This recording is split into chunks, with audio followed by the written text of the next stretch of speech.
Pas de café ni d'apéro ce mardi aux terrasses de la capitale française. Les bars sont fermés à Paris dans sa proche banlieue pour au moins 15 jours. Des mesures de freinage car l'épidémie de Covid-19 va trop vite.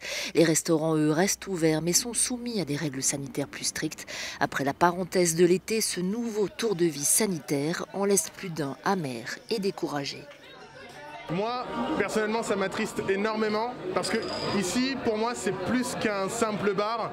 C'est une famille. La Foulée, c'est un bar de quartier, c'est un bar qui privilégie le lien social. Et c'est des amis, c'est la famille. Et pour moi, ça me fend le cœur qu'ils doivent refermer encore une nouvelle fois. Paris placé en zone d'alerte maximale. Les infections dans la région sont passées à 270 pour 100 000 personnes et ce sont les 20-30 ans qui sont les plus touchés avec jusqu'à 500 contaminations pour 100 000 personnes.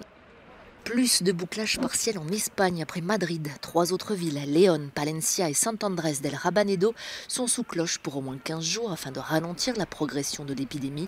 S'ils ne sont pas confinés, les habitants n'ont pas le droit de sortir de leur ville, sauf pour des raisons de première nécessité. Nous sommes plutôt détendus, dit cette habitante, mais nous nous protégeons et nous allons très bien. Cela n'affecte pas du tout mon quotidien.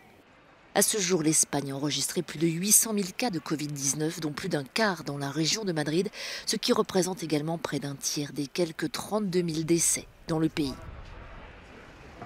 En Irlande, pour tenter de contrer une deuxième vague, pas de confinement malgré les recommandations des experts médicaux, mais un durcissement des mesures de prévention dès mercredi.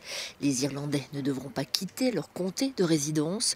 Le télétravail va redevenir la norme et les restaurants ne serviront qu'en extérieur.